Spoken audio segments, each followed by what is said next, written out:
Half the story has never been told. Ladies, you got to demand what you want, and what we want is respect, right? Yo, just sit up on the track, I know so you have to deal with it right. Freedom every time for the sisters. Check this.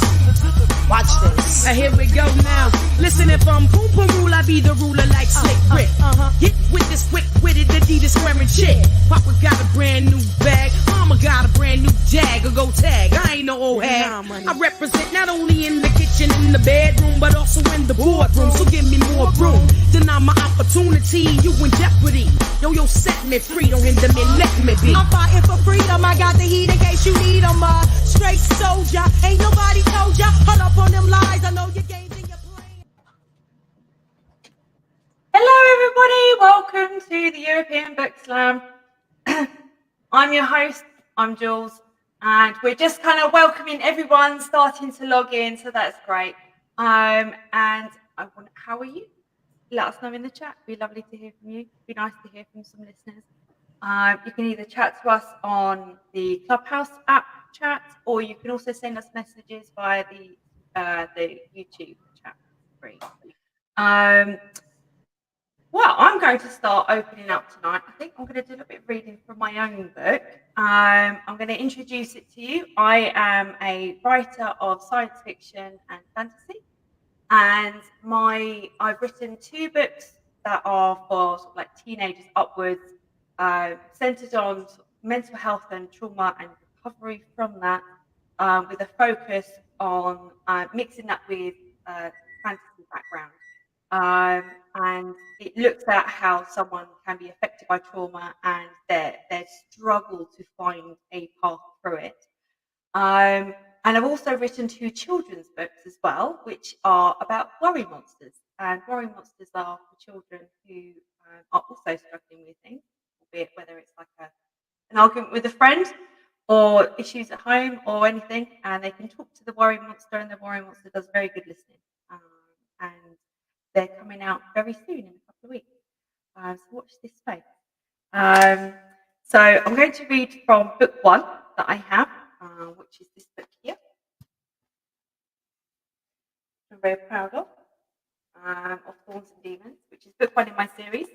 And Ray is a very interesting character. What do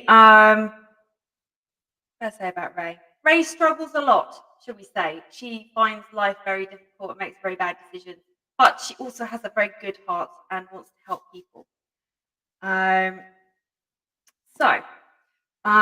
We have got to nearly the end of the book at the moment, and Ray is traveling with some new companions, and she's finding her feet again after several losses in her life that have affected her deeply. The ground shimmered with ice crystals from the snow, and the mosses and grasses had a gorgeous crunch to them as I stepped on them. The view from the mountain range foothills was beautiful, a land blanketed with ice and snow to the horizon. The sea lay beyond that, but with its jagged rocks and cliffs, it was not our route. At Raven's side was Ash, who was struggling due to the snow already up to her calves. Raven picked her up, and she sat on his shoulders.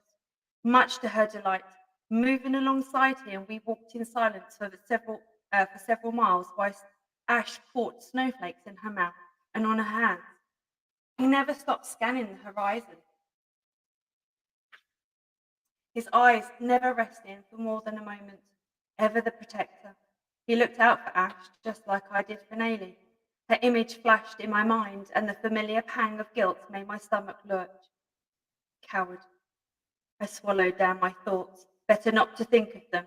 Looming ahead was the distinct blue mountain, silhouetted against the white, grey and fawn sky.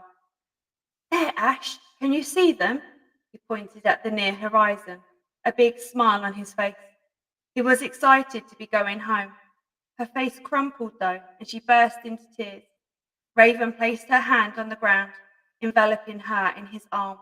Her sobs were heart-wrenching, and I stroked her hair with tears welling in my own eyes. She pulled away from Raven, red-eyed and teary, clutching his hand tight. We'll speak later, Raven said to me, his face drawn and sad, and walked away with Ash, putting her back onto his shoulders. Okay, was all I could say. He knew what she'd been through, knew what she was feeling and thoughts. I just wanted her to be all right, but with Avon looking out for her, she would be. Did he bridge with her? Perhaps that was why Raven could understand her so well, and why she responded to him. He had said that he only did it with permission. Maybe he was just naturally good with her. Their closeness was something I could relate to, but not for the first time did I know in my heart I had done a good thing back at school. At least there was still some goodness within me. I hope Nellie would see that someday. For another few miles, I trailed behind them in silence. Raven had trusted me enough to share some things about his life and his abilities. Yet there was so much I still did not know. Something told me that one day it would all become clear to me and I'd have all my answers, but my patience was wearing thin these days. So far, there were more things I didn't know and more questions I had than answers. So perhaps the people of Mont Solis would be able to help with some of them. As the foothill distant from the mountains shrank as we edged ever closer to our goal, the ground became rockier and the deciduous trees that had been a staple of the old world merged with the evergreens until they were the only type of tree we saw. We had travelled from meadows surrounded by woodland, and the area surrounding us became more mountainous, and the forest floor was covered with pine needles, interspersed with large holly shrubs whose bright red berries brought the splash of warmth to the muted greens, greys, and white that surrounded us. Look, Ash, they're in sight now. We just need to keep heading north. I nudged her as tall trees framed the view of the mountain region ahead. How much further? Her face was devoid of colour and her eyes sad as her gaze fixed on the horizon, where the blue mountain-shaped haze loomed stark against the pale brown snow clouds that threatened another mass outpouring of flakes. You'll be home soon, Ash, I promise. We promise. Raven placed her on the ground, rubbing his shoulders from carrying her weight for so long. Look, the ravine is just ahead. I miss Ma, she said, looking up at him. Her eyebrows creased, causing large ridge lines to form on her forehead. Here, he offered her his hand, which she took. And Ma is waiting for you. Raven pointed below, several hundred feet. There's the river, the Shire Jala. We're nearly there, Ash. We're nearly home. She giggled with excitement, and he jiggled her around. He grinned at me, and his eyes sparkled, but he couldn't hide the sadness that gripped his heart.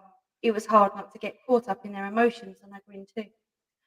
So just how are we going to get down there and across it? It's extensive, I asked, peering over the edge. And fast, he added. There's a pathway down the cliffs we can take, and there's a huge tree that fell across the bank, making a bridge. It's about 5 miles upstream. The clouds were darkening from the evening as it drew in. Why don't we set up camp here tonight and rest and set off early in the morning? He looked at me, his eyes lingering on mine. My heart fluttered, and his face brightened to a cheeky smile as he nudged me and whispered, You could show me how to brew some healing herbs and properly. A low, deep rumble vibrated through the air and ground. We all froze. Raven and I looked at each other. My expression was one of puzzlement, but he had wide, fearful eyes. What was that? I asked. Picking Ash up, he held her in front of him, her legs wrapped around his waist and hands clasped tight around the back of his neck. He cast a sideways glance at me. We need to move, now. He ran with Ash in his arms, tracking the edge of the cliff. His pace was so fast, and I struggled to keep up. To each breath, I asked, Why are we running? Rakshasa! What? It's a monster! Run! We have to get away from here! Monster? What? The rumbling growl echoed through the trees. Our feet pounded the ground, and a crashing noise reverberated from somewhere behind us, followed by a thundering growl, making my ears throb with pain. I clasped both hands over them to save the penetrating sound from hurting them further. Shouting through the pain, Raven jolted to a standstill. The booming noise lasted for at least 10 or so seconds at the same low tone before moving up a few inflections. I'm scared! Ash looked terrified as she locked eyes with me, and as I ran behind them. She clung to Raven with tears streaming down her face. We can't outrun it. Raven was still recovering from the sprint. Ash's skin looked pallid and her eyes full of tears. Raven clenched his jaw. His eyes were unwavering. His hands were already resting on his sword that hung from his scabbard on his hip. An idea dawned on me, and I swallowed hard. Go, I'll buy some time. No, panic crossed his face. We don't have time to argue. Go, save you and Ash. I'll find you. Go. No, his voice was firm as he raised it in volume. I'll help you. If you die, who takes care of her? You have a family waiting for you. I don't, and nothing else to lose. Now go. I drew my sword. The electric rush engulfed me, and the sword glowed with blue plasma. Go! He didn't move. He just stared at me in horror. Fine, and gritting my teeth, I turned away from them both and sprinted toward the monster they called Rakshasa. You're wrong, you know, his voice echoed through the woodland. I ignored them. The heavy thudding of each step drew near, and I slowed, my heart pounding against my ribs. The surrounding flora provided decent cover, and I hid behind a tree where ferns were growing in thick bundles at its roots. Crouching behind them, I watched wide-eyed as the enormous monster came into view. Its colossal body was covered with black hair, with hands and feet that were the size of boulders, and a wrinkled grey face with fangs and eyes that twitched as it moved, searching for something. It was searching for me. What the hell were you thinking, Ray? I'm going to leave it there. Hello, welcome, people. Hello. Hello. So we have Adam. Hello, Adam. Nice to see you again. Hope you're okay. Good. And we have James. I know I've got James on Clubhouse. Is that you as well? Hello, nice to meet you. It's so Hello. lovely to meet you. Hello, welcome. That was my read. I'm sorry, because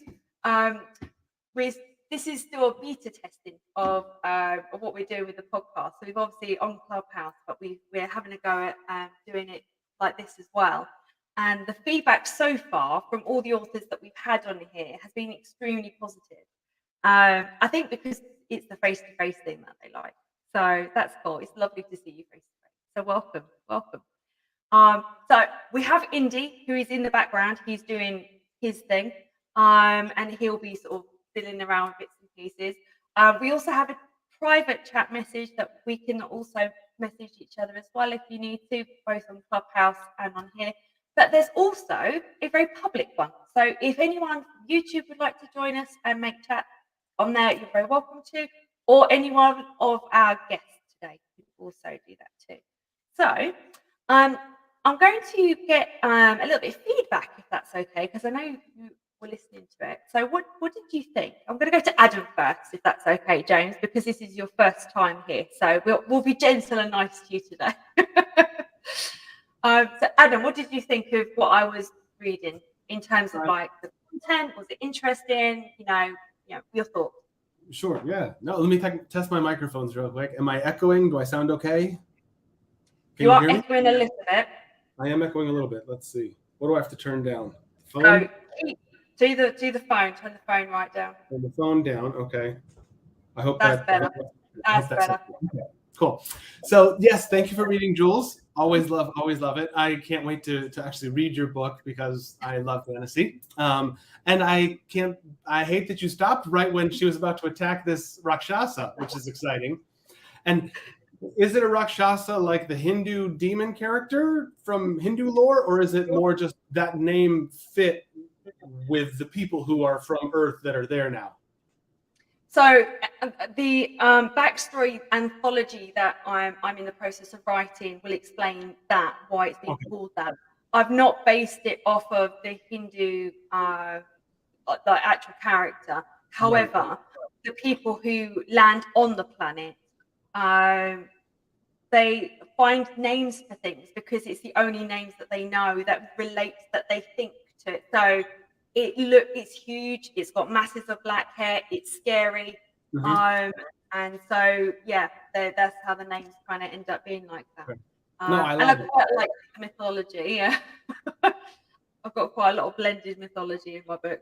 And I love listening to you read. Also, your voice is, of course, fabulous. You give your characters voice. Your voice itself is great, but then you also give them their own voices that are unique and stand out. And I wish you'd read longer. That's my yeah. Well, if we have time at the end, I will dip back into it and do a little bit more reading. A little more. Okay. Yes. Yeah, because I want to know what happens, and I want to read it. But yeah, great. All right, she's an interesting character, right? She's very much so from my own like life experience, not my personal life experience, but like the experience that I've got working with people that I have, a lot of people her age, she's around 16 years old at this moment in time, right? Maybe 16 and a half, and she's really struggling with, she hasn't started her period yet, for example. So, and obviously at that age, that's normal kind of age that they would have already be starting. But that's because of the trauma that she's been through. It's kind of delayed it. So, and she's just starting to get the inklings of romantic kind of feelings, but she's not really sure. She's not really comfortable. And I quite like psychology, so I base a lot of my stuff focused on sort of the psychology of how people think and why they do the things that they do and stuff. So, does she have feelings for the characters in the scene that you just read to us? She quite likes Raven. She's bisexual. So she does fancy Raven. She does like him. She's very shy in terms of sexuality in that sense. She's not really aware of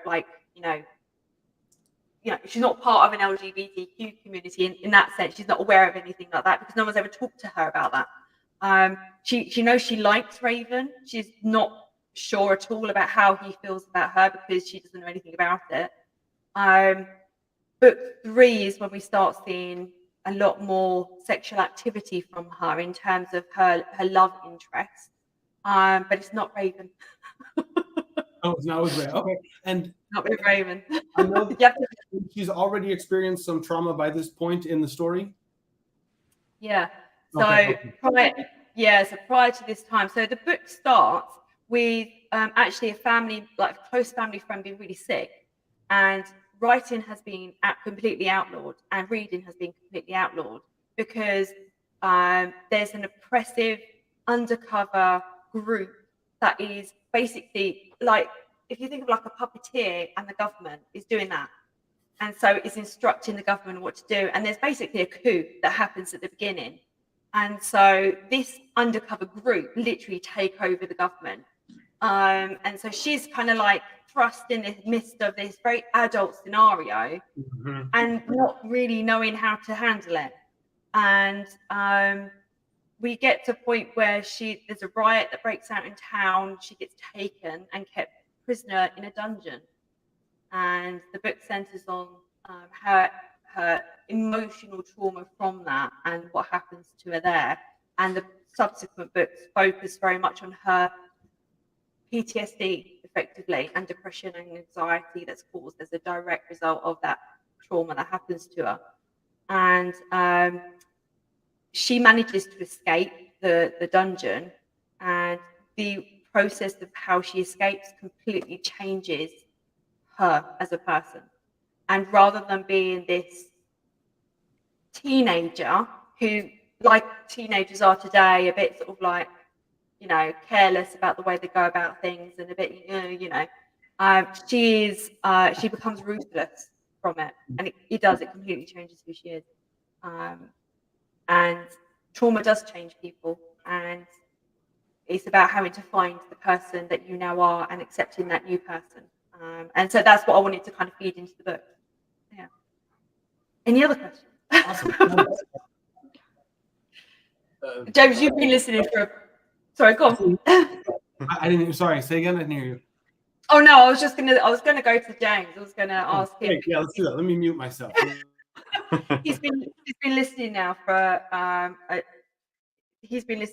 short while, and so I'm very interested to hear what you thought of what you heard. I mean, it's definitely exciting. I like to kind of I like hearing about like new monsters, like that's always the exciting part for me, is kind of like, especially going into realms like, sci-fi adventurous stories that kind of, getting the imagery of, you know, the big bads chasing the heroes and whatnot. And you said this is part of a series, right? Yes. So the monsters are literally like a metaphor for how she deals or doesn't deal with her mental health. So the longer she goes on not dealing with it, the bigger the monsters get, the scarier the monsters get. And so Right. it's I've got about 10 to 12 books of this specific series planned out, and I've already written one short story to go in an anthology, and I'm in the process of writing a second short story to go as to add value to like the story itself. Yeah. So you know, there's the series, and then you're expanding the universe itself, like what is it, like spin-offs? Yeah, short sort stories. of. Yeah, because there's a lot of stuff in so like there's lots of fantasy elements, and obviously the monsters and the names of the monsters, and there's lots of hints at things that have happened in the past. Like they talk about the collapse, they talk about the ancients, they talk about, you know, really old books that have been copied and handed down over time. You know, it's like, where did they actually originate from? So it's filling in those gaps really more than anything else. Because obviously in my head I know exactly where that is, but obviously I know that readers wouldn't. So yeah. Okay. This is cool. I love actually, like, this is such a nice way of doing it. Actually, like being able to answer questions on it is so cool. I love it. What genre do you normally write in, Joe? Me, I write in crime thriller. Nice. I did actually see that on the information that you sent me as well. That's really cool. So now it's up to you. We can either do it that you go and have. Oh, sorry, I've got an eyelash in my eye. Sorry. We can either do it that you read next, and we can obviously have a chat with you about your book and your choices and the reasons why you wrote the thing you did and the characters and things, or we can let Adam go next, and you can listen to him, and I don't mind. We can keep it as relaxed as you like. So what would you prefer? Adam, would you like to go first? That's perfect. That's perfect, because it gives you an opportunity to see us as well. And if you like us, you can come back. All right. So what I'm going to do, Adam, is I'm going to leave my mic on, but I'm going to mute myself on here, so you can't hear me. So you tell us a little bit about yourself and a little bit about your book, and there you go. Yeah. Okay. So my book is called The Starting End. I'm in the process of getting it published with Jules, actually, which is really exciting, with her publishing company, Danu Books. And it's a otherworldly fantasy novel that features a queer norm world where what that means is no one in the world is struggling due to their sexual orientation or gender identity. The queerness of people never is brought into question. So someone's queer and they are, or they're not, and that's just how it is. So how they are is how they are in this world. There are a few anomalous differences from this world that I created. It's not in our world. It's not a magical reality where it takes place on Earth. It takes place in another world that I've made up. And so there's a whole set of other rules. And so I'm just going to pick up from the very beginning. I read the intro the very first time I read on the Book Slam, and so I'm going to do that again today. Again, my book is called The Starting End. It's coming soon. I have also done the same thing. Jules and I are both in the same boat. We're both writing short stories and things to go along with the other books in our series. So that's been a lot of fun to do as a team. And I'm going to go ahead and start. So right from the beginning. Chapter 1, Forest. Beneath a bright sun that hangs in its mirror-shine sky, a glittering sea stretches. Rolling waves massage the shoreline of a lush island, the island of Farron. Forested and verdant from cliffs to coasts, and crowned by a trio of mountain peaks that slope down to foothills, Farron Island rises like a sparkling jewel from the vast blue that surrounds. Part 1, on waking up. He awoke uncomfortable. The sun was shining through his eyelids, and he longed for a few more minutes of rest. Could it really be morning already? He barely remembered falling asleep, but he'd always found it difficult to remember drifting off, in the same way that he had a hard time in the morning remembering what he dreamed each night before. He tightened his closed eyelids in defiance of the day. One of his arms was under him at an awkward angle, and his hand had the ringing tingle of pins and needles. Achingly wiggling his fingers, which felt like they weren't properly attached, he realized his hand wasn't the only part of him that didn't feel quite right. Had he forgotten to put away some object and inevitably fallen asleep with it still in his bed? It was poking into his hip. The discomfort now forced him to roll over, his eyes still sealed against the morning. But turning on his side only made things worse. Now his knee, his ankle, and his ribs were experiencing a significant amount of discomfort. His hands had been in a funny position, and consequently caused the subsiding paresthesia, but the fact became abundantly clear. He was not comfortable. Shifting a little more and trying to find a better position for just another moment before sitting up and facing the day, the crushing reality of waking up was finally sinking into his bleary brain. And another thing, what in the world could possibly be on his pillow that felt so fluffy? With a final begrudging effort, he allowed his eyelids to open. From his perspective lying down, the world came into view sideways, and the sight was not what he expected. He pushed himself up and looked around. What kind of night had he experienced? He closed his eyes, hesitated for a breath, then opened them again. Yep, there could be no doubt about it. He was in a forest. It was not unpleasant and seemed familiar, but it was not what he was expecting to see, and he was profoundly surprised. The place he apparently chose to lie down last night was relatively soft and flat, with a thick layer of clover having bedded him as decently as the cold ground could provide. It made an unforgiving bed and was the culprit for his discomfort. There was a slight dampness in the dappled, dreary haze, dewy like the morning. A thin mist was hovering about the edge of the clearing, and he gave a silent shudder. Gently massaging his temples, he closed his eyes again. Reopening them, he looked down at himself. On top of being alone in a forest, he was naked. And for no clear or apparent reason, he had an erection. What happened to his clothes? What did he do last night? Where was he? Doing a quick inventory of how he was feeling, patting himself down, his naked body seemed to be uninjured. There were no cuts or wounds. He had no sores or achy spots, save for the pins and needles and the general discomfort of sleeping nude on the ground. He didn't even seem to be all that dirty, although it was obvious he spent the night on the forest floor. He leaned his head one direction to stretch the opposite side of his neck, and then shifted it the other way. He didn't even feel like he'd experienced an exuberant night of frivolity. There were no residual symptoms of intoxication, and he was completely clear-headed, albeit confused. The glade was warm, but the mist and a slight breeze sent chills trickling down his exposed limbs and up the back of his neck. It temporarily distracted him from his growing confusion and forced him to deal with more immediate issues. There were no sign of his clothes, and the clearing that served as his bedroom revealed no clues to help solve his solve the garmentless dilemma. Absent-mindedly caressing the side of his aroused penis in an affectionate sort of way, he began a more focused scanning of his surroundings. He found himself seated right in the center of a long oblong glen. The trees narrowed in front and behind, but widened out to both sides and allowed the sun to shine down warm. Growing around him, the forest beyond this little break in the trees was an open and bright wood. Even though he didn't remember ever having woken up in a forest before, his surroundings did not seem to be threatening. The majority of the trees were similar in appearance, broad-leafed and spreading shade trees with silver-green trunks and rich open foliage.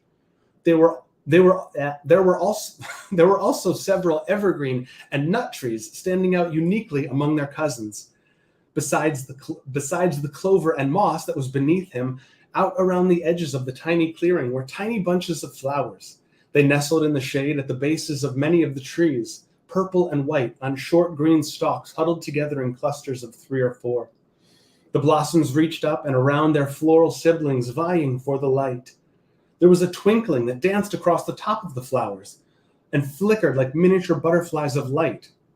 Tiny sparks skipped and fluttered in and out of existence beneath the leafy emerald giants, like the remnant of some magical spell, ghosts of fairies, supernatural fireflies.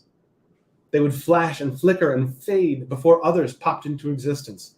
He was mesmerized and didn't know how long they held his attention. The delicate sunlight shone down through the leaves, which made a gentle rustling in a salt-scented breeze.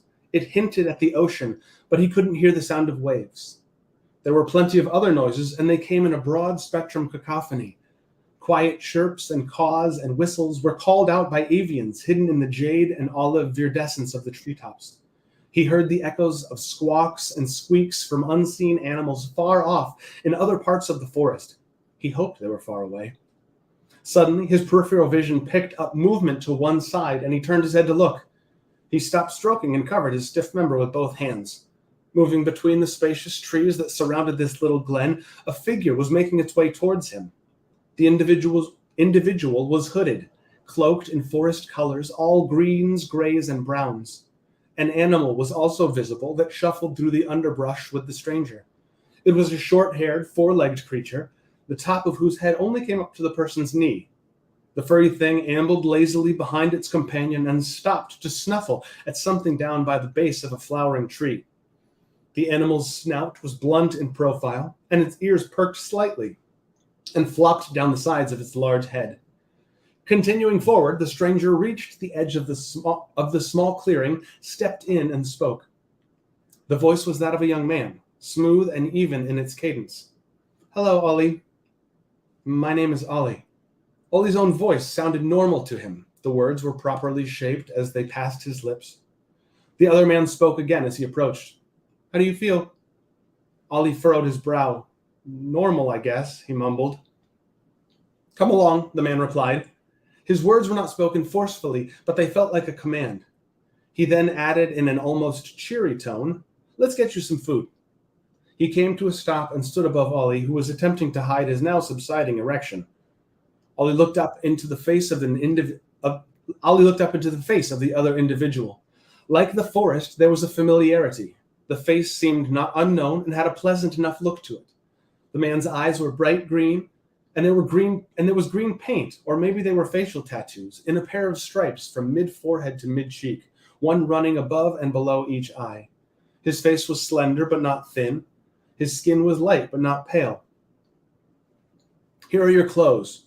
He wasn't smiling, but his expression was warm. Chestnut locks cascaded under his... I'm going to stop. I feel like I've just been going for a long time, and I'm starting to stumble over my words, so I'm going to stop. Cool. So that's the beginning of my story. Oh, no, that was really good. The imagery that you use is really good. And the colors as well. I don't know. I had this image of this psychedelic kind of... That works for me. I like how it starts off with him just waking up in this really strange place, because you're instantly as the reader going like, how did he get there? And was he drunk the night before? Is this the land that he lives in normally, or was he from another planet and came there, or what? And I feel like he has some of those same questions that you're asking yourself. Yeah, and that's how I wrote the book. I want the reader to learn things at the same pace as Ollie, the main character, through the whole book. I never my writing friend sent me a post this morning that was like, how it feels to read fantasy. When Glurgenpluggen came to the fort of Gershon Bluggenplug, the thing of the flub blub blub blub came for the what, and by the end you just don't know what you're talking about anymore. I decided not to do that at all. I don't make the reader learn anything that the main character doesn't know through the whole entire book. And anytime somebody's talking in lofty ways, and that's when a Prendagon fought with the throne of whatever, he doesn't know, and I let the reader know. Ollie doesn't have a clue what's going on, and we're all very confused about this. So the reader is feeling exactly what he's supposed to feel. And so there is some weirdness, but it's not to overwhelm the reader. Yeah, so. I like how you've done it so that you've completely limited the view of what the reader gets to purely what the main character gets. because I think obviously like crime, for example, James, with your sorry, 1 second. Sorry, he's like in and out like a yo-yo today. So like with crime, please correct me if I'm wrong, James, because it's not my genre that I write in. But the books that I've read, they tend to have more of an oversight of the whole thing. But then that adds and builds into the tension because the reader's almost like going, no, go in there. But I don't know. I don't know if that. I mean, I don't know how that kind of tallies up with how you're writing, James. But yeah, I think in fantasy it works particularly well, and science fiction as well, where you're limiting the view of the reader because there's only so much randomness in terms of like descriptions and characters and monsters that the reader can like absorb and understand. And if you kind of doing a shopping list of saying, oh, we have all of these monsters, all of these descriptions, the reader now make sure you keep track of all that stuff for the entire book. Yeah. It's a struggle. It's an interesting process. Yeah, my narration is almost 100% from the main character's perspective. It's Ollie looked and saw this thing. He felt this way when he experienced this thing. Somebody took their clothes off and Ollie freaked out. You know, it's whatever's going on. It's Ollie's through him. Yeah. So and the reader. Like that. Yeah, I like that style because it makes the reader then want to befriend Ollie and be on Ollie's side. It kind of engages the reader in that sense. I think again in fantasy and science fiction that's important because the worlds tend to be quite strange and bizarre and full of weird, wonderful, strange stuff. And so if you feel like you want to bond with that character, then you feel like you're kind of walking that journey with them. Whereas again, I think in crime, again, it's a little bit different, isn't it? I don't know. What do you think, James? Because obviously you've got a completely different genre to what we both write. Well, actually, I don't write in the same genre that you write in. I write in I do dark fantasy and science fantasy is my main ones, and sword and sorcery and things. But you do queer norm and fantasy, which is slightly different. And horror and significant. And horror, yes. I forgot about the horror. Yes, you write horror too. What did you think, James? Because obviously you got a completely different opinion in terms of everything. Well, actually, what I liked was how the story starts off so simple. You know, like it starts off with a scene. You know, it's a forest-like area, very very well detailed and explained.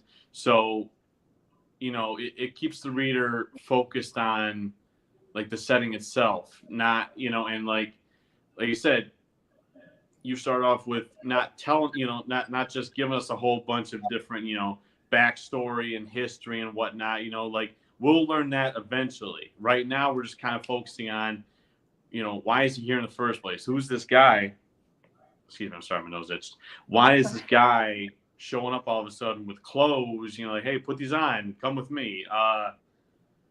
Okay, I have no idea why I'm here or why I have no clothes on, but yes, I guess I'm going to follow your lead on this one because I don't think I really have an alternative here. So, yeah, I just like how it starts off. It starts off nice and simple, which in fantasy can be a lot of fantasy stories and whatnot can be very, like I said, just very rich with detailed settings, characters, history that some people might find it intimidating. This one starts off just really welcoming the reader, like, hey, we're about to go on a trip here. Here's your I'm glad you appreciate it. And have some water. It's gonna be a ride. Just let you know. So yeah, I like how it started off. Well, thank you. I'm glad you appreciate that. Thank you. I just want to add to that as well. I completely agree with what you've just said, James. The other really nice thing that you started with is every single person who reads that, male or female or any gender in between, can identify with the vulnerability that you feel if you're completely naked. And so it instantly places that reader in that position of feeling quite vulnerable, even though obviously they're not. Well, I don't know. I'm assuming they're not. Related to characters completely. I agree with that. Who knows? But you know, it kind of makes the reader feel for like empathy for Ollie, because Ollie's in this position where he's like, oh, I've got no clothes on. Feeling Now very, what do I do? yeah, really awkward. Yeah. We've all had that dream where we're at school, you know, and we suddenly turn up at school and all of our school friends are like laughing at us, and we're sitting in the classroom and we're like, oh. Yeah. And So- and I see you commented the headcanon. That's the term I use for when we were talking about the story that you know in your head, but it's not in your book. It's canon to your story, but it's not in your story. It's only in your head. Like I didn't know people didn't read. I didn't realize that reading and writing was outlawed in your world. That's a new thing for me. That's awesome. Is that at the beginning of the book, or is that part of the short stories you're adding? So it's already outlawed at the very beginning of the book. Okay, so you know that as a reader. Oh, awesome. Okay. Yeah, Ray's been taught secretly how to read and write. Although she has dyslexia, but she doesn't know it's dyslexia. She just can't read very well. But because she's the only one who's been taught secretly, and the person who's taught her the person who's taught her to read and write secretly is the one who's in a coma. She's the only one who can really try and figure out what the problem is. So that's how it starts. But yeah, the reason why it gets outlawed is kind of going to be in the anthology. And I don't want it to be like a typical fantasy where everything's medieval and you know, you've got European dragons and all that kind of stuff. I've tried to blend a lot of different genres in it, so it's not so, you know, stale, should we say. But yeah. So now then we've got Caroline. She's also with us as well. I don't know if you can just say hello, Caroline. She's on Clubhouse. I don't know if she can hear us. Hello, Caroline. Oh, hang on. Let me just turn the sound up. Hang on 1 second. Hang on. Doing the old school way. Hang on 1 second. I'm just saying hello, Caroline, because we've also got James here, who's a new author. So I'm just welcoming you to say hello. Are you okay to read after James? Would that be okay? Or would you look? Oh, that's perfect. No. Perfect. I can read after James. Yeah. Wonderful. It gives you a moment to get yourself together and get yourself ready with what you need to do. Okay, thank you. That's all right. I'll see you in I'll speak to you in a short while. All right. Okay. So, James, are you okay to do your reading? Yes. I was actually, I was kind of debating which passage I would read from my book. You know, I kind of want to start it from the beginning. Oh, it was Ballad of Johnny Carlo. That's the one I'll be reading from. And, you know, I was kind of debating whether or not to go at the beginning, which is, you know, pretty suspenseful, and it kind of introduces you to the characters, and there's a lot of action. But after what Adam read, where it's kind of like it has that, like, you know, there's kind of a serenity to listening to, you know, what you wrote and everything. So I kind of want to keep with that. So I'm actually going to go into the middle of the story, if that's all right. Oh, you could read whichever. But if it's okay, if I can give a little bit of background first, if that's all right. Absolutely, please do. Okay, so the Ballad of Johnny Carlo, I got it right here. It is a story of two people, actually. One is Johnny Carlo. He's a hitman for the mafia in the modern times. But he has that old, naive, sort of romantic view of the mafia, you know, the code of honor. And, you know, but he has his own moral code. You know, no women, no kids, no cops. But times are changing in the mafia. You know, they're merging with other criminal groups to kind of, you know, run the country's underworld, and their agenda conflicts with his moral code. So eventually it's the straw that breaks the camel's back, and he decides he's had enough. He's done. But you're not just done in the mafia. So he changed his name, goes on the run down to New Orleans, gets a job, and he says, okay, I'm done being a criminal, done being a hitman. Just got to live in hiding under this different name. So New Orleans is where you meet Leisha Abraham, who's the second protagonist. She's a police officer, homicide detective in the New Orleans Police Department. She's everything a cop's supposed to be. She's smart, tough, dedicated, honest, hardworking, like everything. So she's investigating this series of gangland slayings between these two opposing factions. What complicates her investigation is the fact that her father is the crime lord of New Orleans. So she meets Johnny, and wouldn't you know it, they fall in love. But then Johnny finds out that the mafia and their new partners have their sights set on New Orleans, and Leisha's a threat. So he picks his guns back up and kind of goes into the fray. So the passage that I want to read is actually going to be Leisha and Johnny's first official date with each other. They had a couple run-ins previously, which were not as maybe not the best first impression. So this is like their time to really make their first impression of each other. So, okay, I will start. Chapter 20. Leisha pulled up to the restaurant, heaving a sigh to calm her nerves. She parked her car in front for one of the valets to take to the parking lot. As she shot out, she straightened the blue strapless dress that showed off her curves and long legs. The high heels she wore added 2 inches to her tall frame. Around her shoulder was a small Michael Kors pocketbook. Checked her hair in the driver's side mirror. It was freshly curled and put up, making her look like a princess going to a ball. The valet, a red-haired teenager, didn't take his eyes off her and stammered horribly when he asked for the keys. She smiled at him. Leisha knew the effect she had on men, but she almost never exploited it. She always naturally drew the attention of men. Even the men who were with their wives and girlfriends at the restaurant gaped at her, drawing the envy of the women. A ping sounded from inside her pocketbook. Leisha opened it, pulling out her cell phone to see that she had received a text message. Look to your right. Leisha turned her attention up the stairs to the entrance.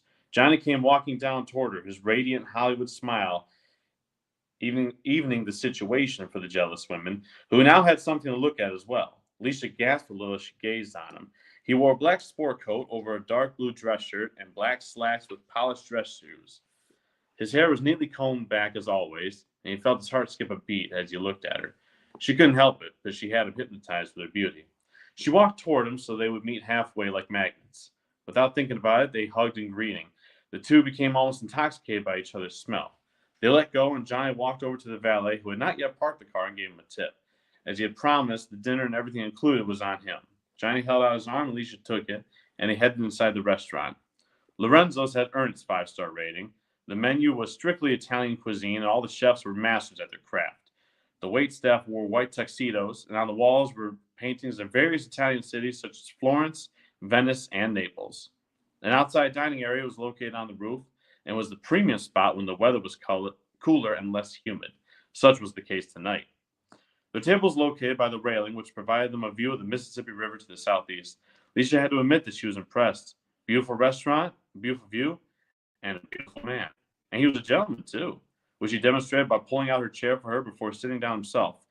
The waiter took the beverage order and came back 2 minutes later to take the rest. Johnny ordered a steak with a club soda, and Leisha ordered the caprese salad with a Coke. Okay, be honest, Leisha said. How many girls have you taken here? Johnny put his finger to his chin and pretended to be in deep contemplation before he answered. You're the first, he answered with a wink. Leisha rolled her eyes. Sure. No, really. His smirk turned into a frown as he thought back to Aurora. I actually got out of a relationship from moving down here. She gave him an understanding smile. It wasn't just a fling, was it? He shook his head and raised his right hand, displaying all 5 fingers.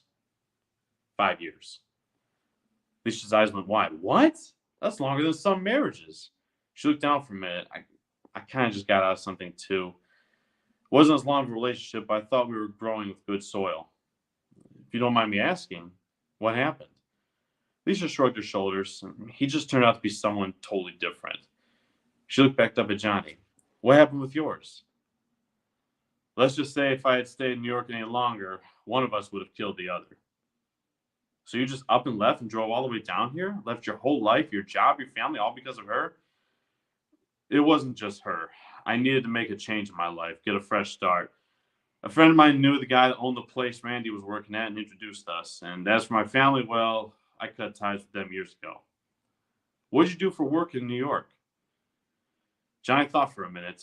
Images of his victims flooded his head. Levon Crawford, Tony Rico, Ralph Barrow, Detective Arturo.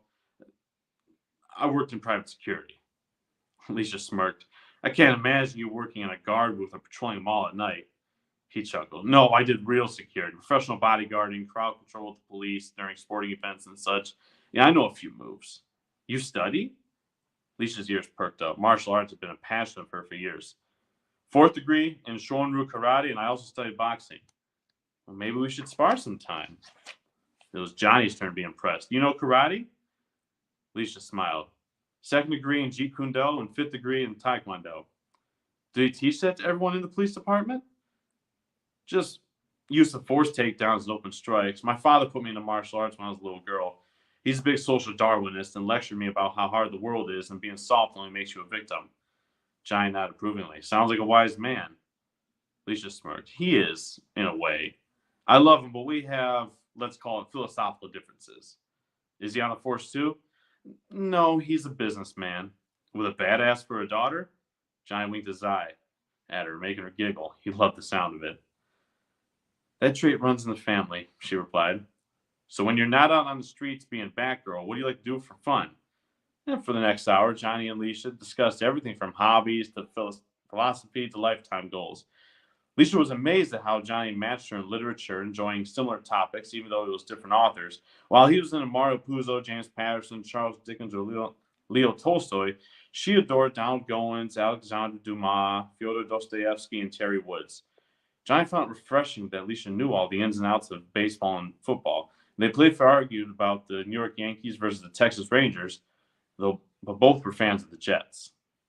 Then the conversation moved on to religion. Johnny came from a strict Catholic upbringing, and up until his teens, he would attend Mass and pray with the rosary. Alicia's parents held different beliefs. Her father had left God many years back, but her mom had raised her in the church, and it was there she developed a deep passion for charity and being a light in a dark world. The more they talked, the more they liked each other, but neither of them dared to tell the other their darker secrets. What world would Alicia still like him if she found out Johnny was one of the most efficient and dangerous killers for hire that ever came out of the bowels of New York City? And how would Johnny feel knowing that Alicia's father was the biggest crime lord in New Orleans, responsible for the murders of dozens of people? Before they knew it, the waiter came to the table to inform them that their table had another reservation in 15 minutes. Johnny checked the time on his phone. 9:30 p.m. They'd been there for 2.5 hours, just talking, getting to know each other. They looked around, saw the faces at the other tables had changed, probably twice per table. Meanwhile, they hadn't even noticed the sun go down. Quickly, they asked for the check. Johnny paid and was going to leave a tip, but Alicia insisted heavily that she take care of that. After all, she pointed out, he'd paid for the dinner and the valet along with the valet's tip. The plan now was for them to go their separate ways, but there were a couple of problems. They weren't tired, and they didn't want the night to end. A light bulb went off in Alicia's mind as she recalled a gazebo over the river that was popular for wedding ceremonies. She guided Johnny down across the street to where the structure stood. Small light bulbs like Christmas lights hung on the rafters and illuminated the inside of the gazebo. The sun had set an hour ago, and the dark waters reflected the light from the city. Alicia stepped to the edge of the gazebo and leaned on the railing, looking out at the dark waters as they gently rippled. Johnny joined her, but he had no interest in the view of the water. All he could do was stare at this woman who looked like a goddess. She closed her eyes and took a deep breath. You know, this is my favorite place in the city, she admitted. Something about it, no matter how crazy things can be at work, no matter what I'm going through, I feel a kind of peace here. Johnny found it strange that they weren't too far from the street, yet it was like the atmosphere had instantly changed. He could feel that peace she had mentioned, along with a sense of joy. Or was it something else he was feeling? Then he had an idea. He pulled out his phone and scrolled through his music until he found the song he was looking for. Johnny pressed play, and At Last by Etta James invaded the silence. Alicia opened her eyes and turned around. Oh, would you take my phone? She asked. Johnny laughed and showed her that he was holding his own phone. No, he exclaimed. Why would you ask that? That's one of my favorite songs. How'd you know? He shrugged his shoulders. I didn't. It's one of mine, too. And I figured we could make the most of this scene. Alicia slightly cocked her head. By doing what?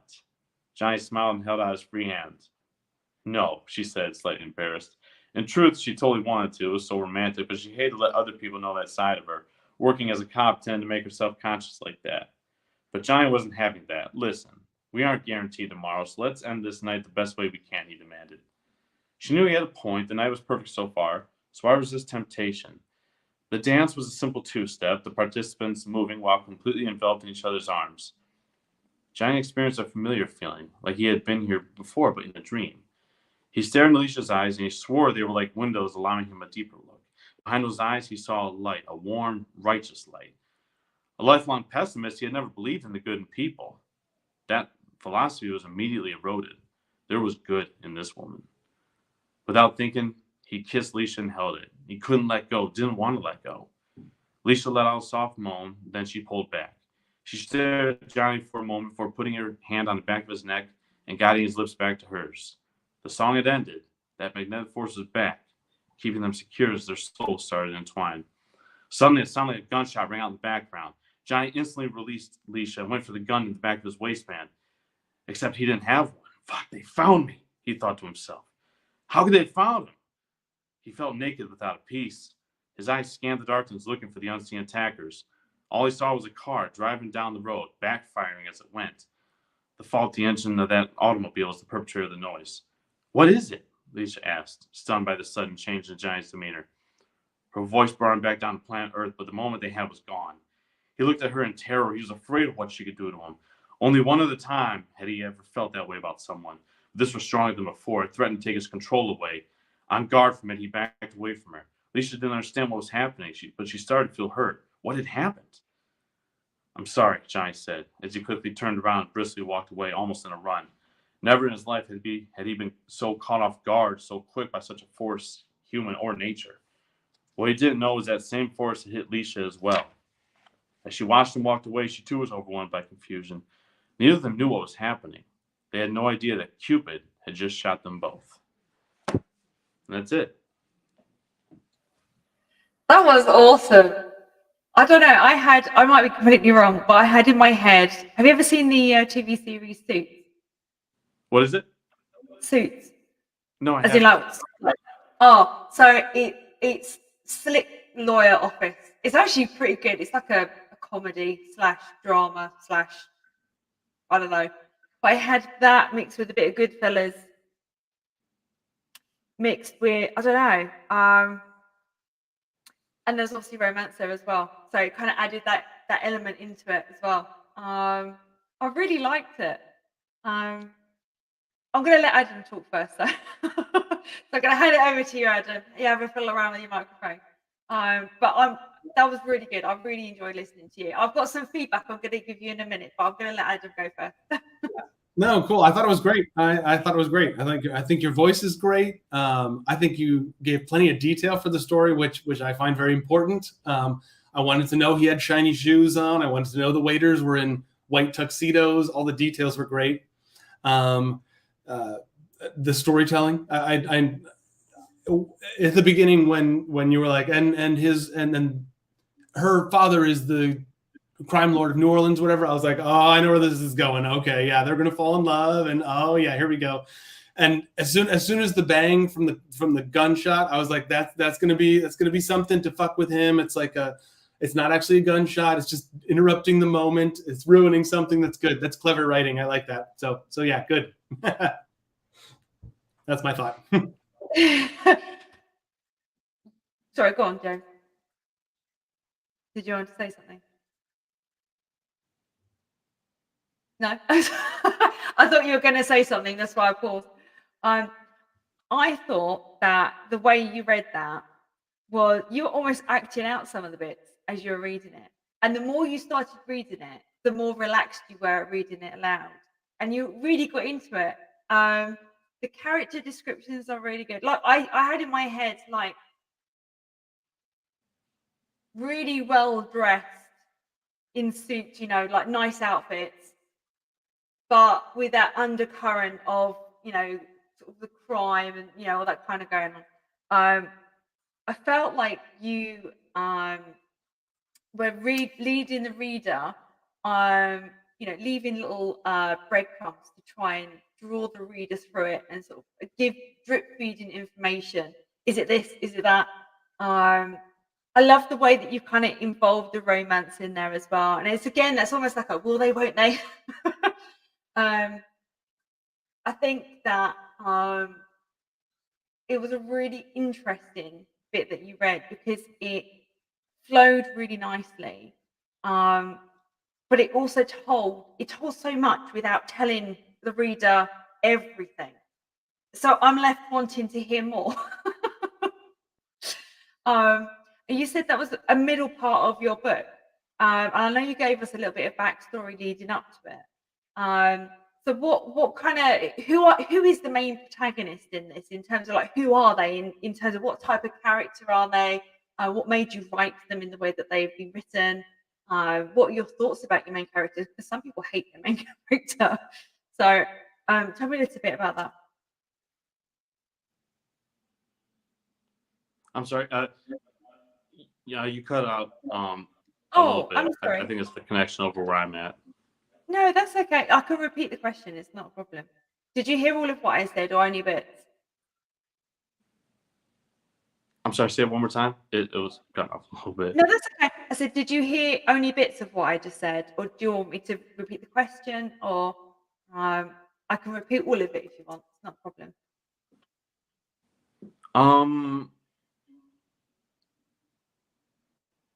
Do you want me to summarize? Would that be easier?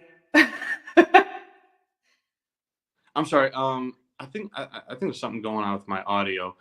Would you be able to text it, and then I can answer it? Yeah, absolutely. Yeah, absolutely. Absolutely, I will. So tell you what we'll do. We'll work as a little bit of a team. Adam, get your fingers ready to type. Ready? Because it's going to be difficult for me to talk and type at the same time. Are you okay to do a bit of dictation? All right. So you could do it in the chat if you like on the Clubhouse. It's probably easiest. So just summarize. So I said, I really love how you've interwoven little breadcrumbs in what you've written. Adam, can you hear me? Oh, you can. Are you able to type that? Is that all right? Yeah, I can hear you both just fine. There must be some glitch on one of our connections. Yeah, maybe James, maybe sign out and sign back in just real quick. That might fix. Oh, that might work actually. Yeah, that's sometimes works. That's fine. We'll wait for you. It's not a problem. We can talk about either like a little bit about your book, but I'd rather wait and hold that off until you're back on, because I want to talk to you about your book because it sounds really cool. I'll see you in a sec. All right, let me try signing out and coming back. Yeah, no worries. We Adam and I will talk about our books, and then when you come back in, we can then talk about yours. So don't worry at all.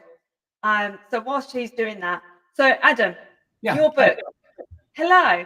So your book. So you are in the process, the final stages of getting your book ready to actually be finished, aren't you? In terms of like it final. I've been doing what I did here, just reading it aloud. I've been reading it aloud just to make sure that it flows smoothly. I have a beta reader going through who has found a couple little, like I had a period next to a comma. I had a little extra like rogue space that was supposed to be before a quotation mark. I've had a few little tiny like edits that needed to be fixed that I've missed. Just I'm too close to the story. I don't even see him anymore. And so I've got that person. So I'm really close. Yeah. And once I finish, hopefully by Halloween, that's my goal, is to be done by Halloween with the final out loud read through edit. So it's ready for submission. Yeah. I am very excited. Oh, can you hear us? Oh, yeah.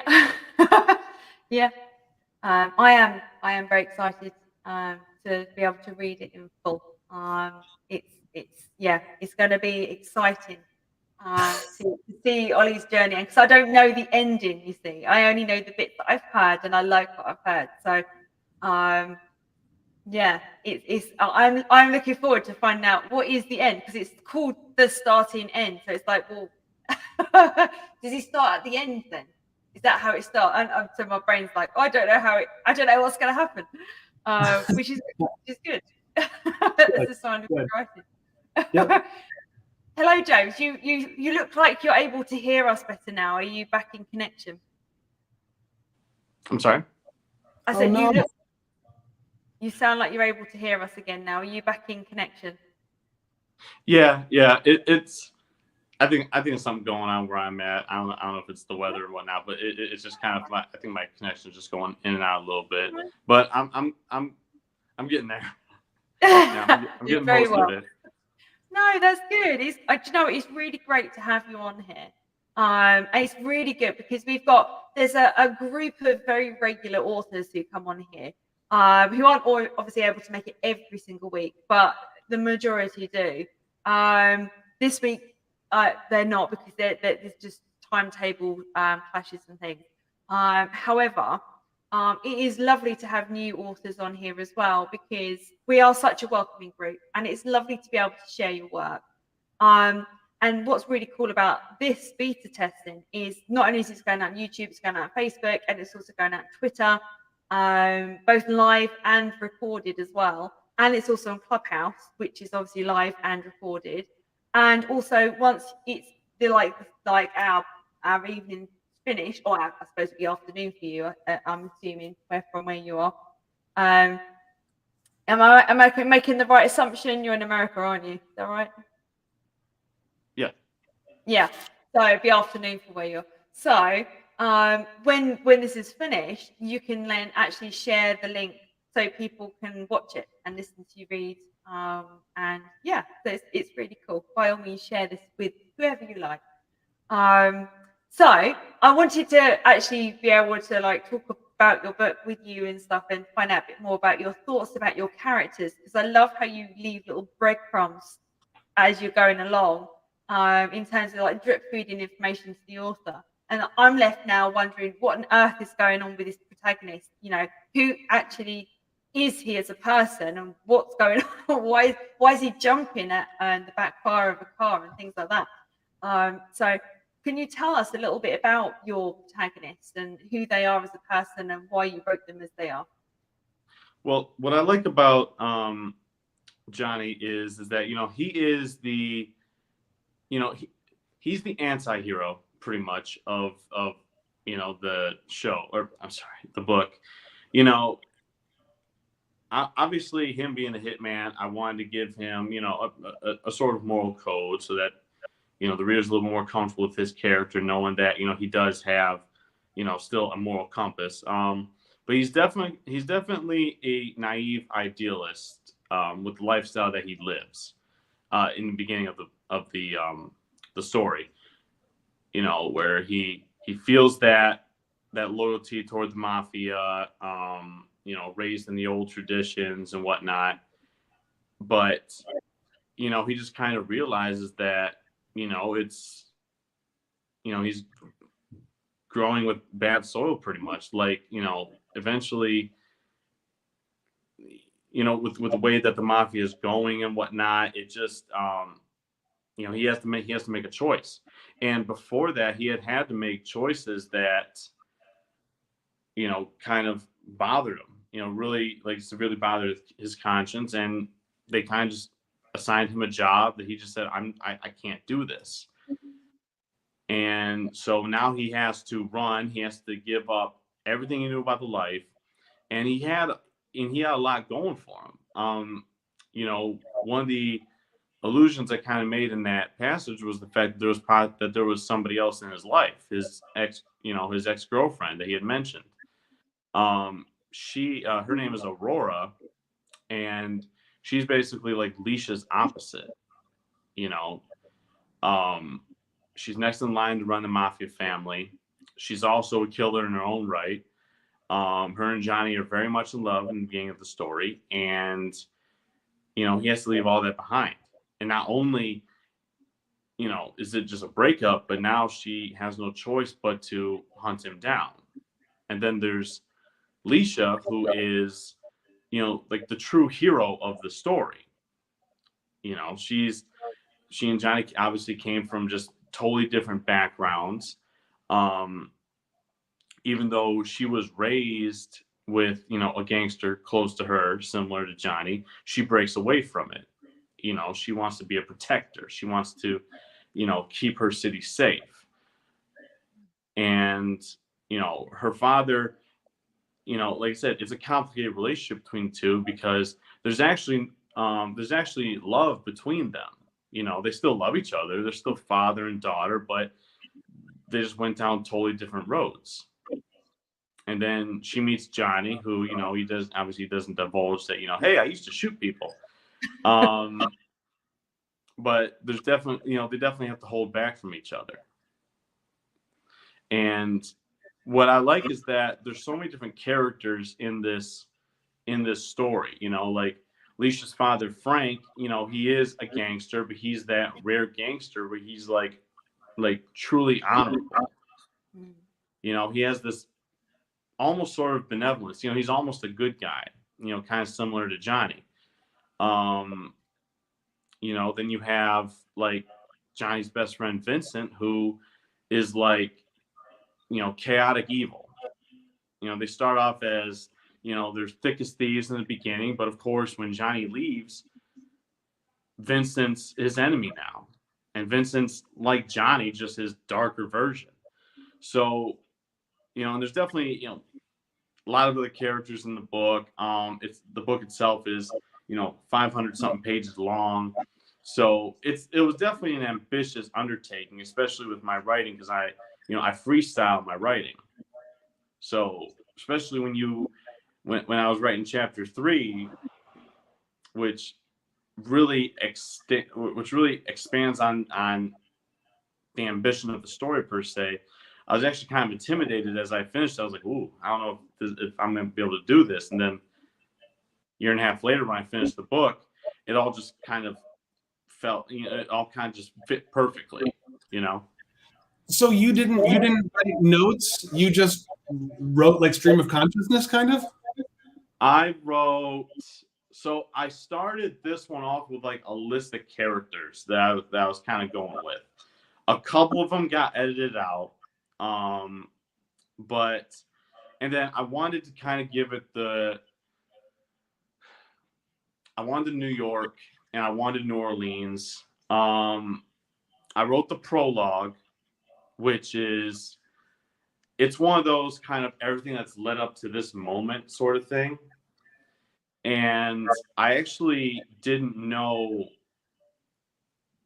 how it was going to end. I originally had a different ending. I wish I could talk about it. I wish I had a different ending for this, but by the near the end of the story, I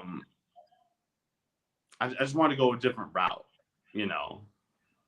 I mean, for people that finished the book and stuff, if they want to, you know, message me and ask me, you know, what was my original plan, I'll tell you, they'd be like, whoa, you know, like, that would have been a little dark. But yeah, but no, I freestyle pretty much all of my writing.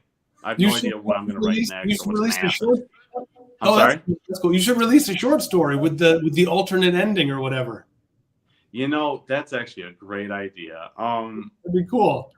I do actually have a short story written for this book. It's the origin story of Frank Abraham's, Alicia's father, of his bodyguard, Brutus. Oh, cool. Yeah. It's like Brutus is like this big hulking character, just a giant of a man, but he's actually like, he's also very smart. You know, he's not just, you know, dumb muscle. He's like a genius. You know, he's got this like samurai like devotion toward Frank. So this is like, this is his origin story. Because I think like when people read this book, they're really gonna love his character. I think that's really great. sorry.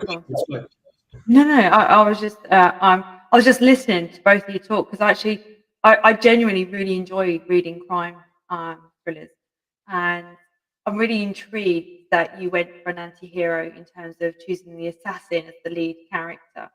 And what made you choose to do that? Because that's quite an interesting route. I know it's been done before in terms of like there's games that you can play that you play as the assassin and you're like the anti-hero there as well. But in terms of like when you're writing, how bad is he? That's what I'm trying to find out. Is he like really bad, or is he like he's trying to redeem himself, kind of thing? So people that have read the book would say that this is a very big, aside from it being, you know, a thriller, a crime thriller, you know, with romantic leanings, is also a big redemption story in regards to Johnny. You know, it's a big step away from. I wish I could say, you know, I kind of have a habit of giving too much away, but just as the story goes on, especially when he has to make certain choices, that he just realizes that he's kind of lying to himself, you know, like with his lifestyle, thinking that there's honor in what he's doing, but there's not. I mean, even though he, you know, his targets tend to be criminals, it's still like, you know, like one of, you know, like a few of the characters that he assassinates, you kind of get a little background information on them. You know, like one who he has to kill. There's a scene where that character is talking to a family member on the phone, so you get this. Yeah, he's a criminal, but you get also this more human side of him. That makes him more identifiable. And then Johnny kills him. And it's like, oh, so, you know, Johnny's not just, the lovable hitman, you know, like, you know, I wanted to kind of put him in situations where that lie is really put to the test and it just fails, you know? So like there's scenes in the book where it's just, you know, it's just a huge step away, because you especially with nowadays, you have all these different stories, you know, like John Wick and whatnot, or like if you want to go into the 90s, there was Sylvester Stallone with his Hitman movie. You know, just, you know, you have these hitmen where like you're following a killer, but of course he doesn't kill innocent people, so it's like, okay, it's, you know, yeah, it's okay to watch him because he's only killing bad guys, and it's like I want to give a little bit more reality to it. We and do I've love always loved like anti-heroes. I found them fascinating. So, you know.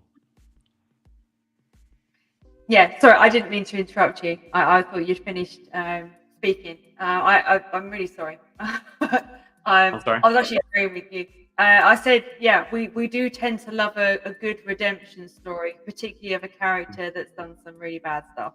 So yeah, it's really cool. Now, you've got 3 books, isn't that? Is that right? You've got 3 books that are out, and you can get them on Amazon. I actually have put the links and stuff in the online chat, which is accessible forever, which people can go to. So just remind us again of the book that you are reading from, and again where we can get it from. I know I've just said, but by all means you can say again, just a short spiel about yourself, and then we're gonna we've got a commercial break. All right. Well, so what I read from was Ballad Johnny Carlo. I've got it right here. Yeah, it's pretty Wonderful. thick. Yeah, it's I available love on. I'm sorry. I love that front cover. Thank you. Yeah, very cool. Yeah, a friend of mine that does tattoos did it. So it's available on Amazon for Kindle and Kindle Unlimited, paperback, and it's also got a hardcover edition. Nice. And then my other 2 novels are Ice Rising, which was my debut novel. It's a story about a young man who ends up into the criminal life, and he, you know, with a strong sense of duty of protecting those he loves, and he's also a genius when it comes to business. So it's a story of misused potential, pretty much. And then the sequel just came out. It's Icebox, which takes the setting from the streets to prison, where now he's in a totally different environment, where he survived the streets. Now he has to survive behind the walls, which has its own, you know, new environment and rules and whatnot that he has to navigate. So both of those are available on Kindle and Kindle Unlimited, as well as paperback. Wonderful. Thank you so much, James. And thank you so much for coming. I do hope that you'd like to set up again. But do stick around. We've got some more authors who are going to read. So, but before we do that, we are going to just take a very, very, very short great. So Indy, do your thing. Is he listening? Hopefully he is. Get ready for All the Preacher's Wives, an anthology and celebration weekend hosted by Tonisha Fanchon, November 11th through the 13th. It's a peek behind the curtain of being a pastor's wife. We are looking for 20 pastors' wives to share their story. So if you are a pastor's wife who is interested in contributing,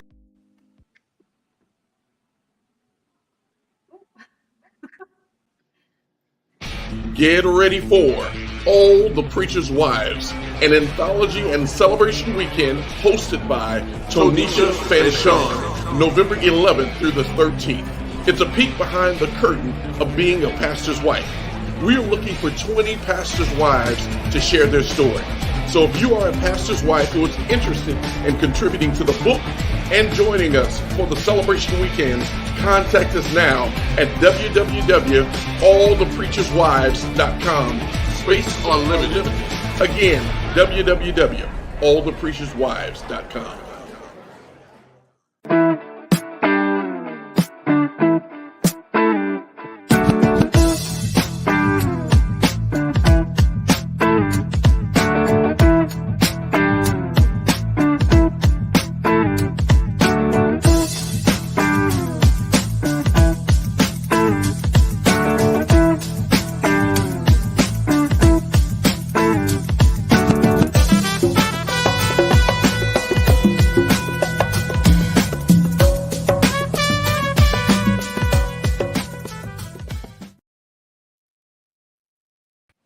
Hello, welcome back, everybody.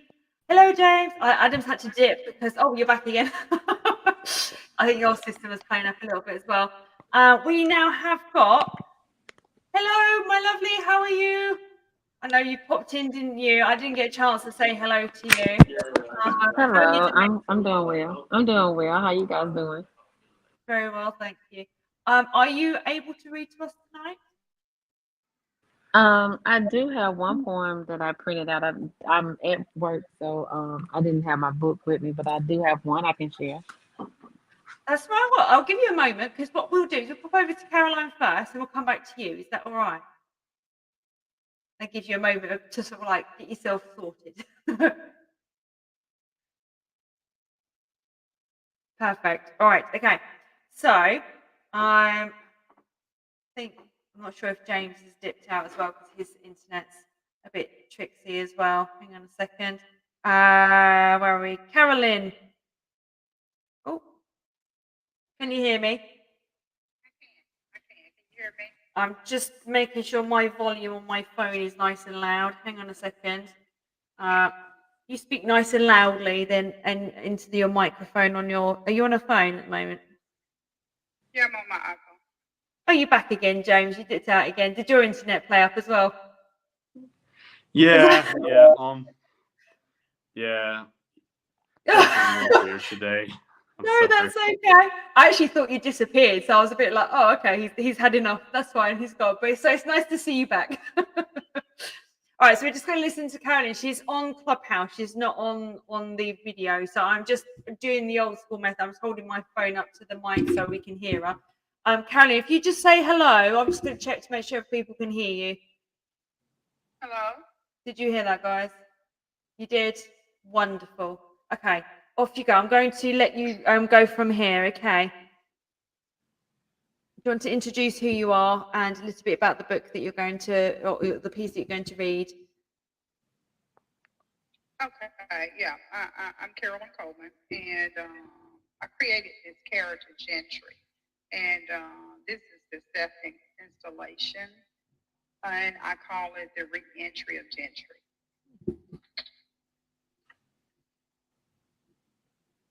Y'all ready? Oh, absolutely. We're waiting with bated breath. Go for it. I am. You think I'm joking? I'm being serious. I genuinely am waiting. I'm so interested to hear what you have to say. Please. Okay. The title of this chapter is Surprises. I avoid places and people where my exes and I have frequented, especially if they were friends before we met.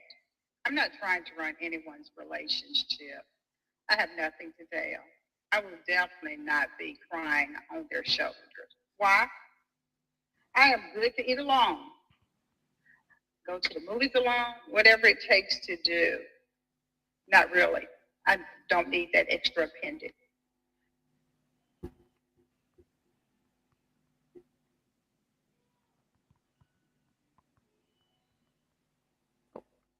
Carolyn?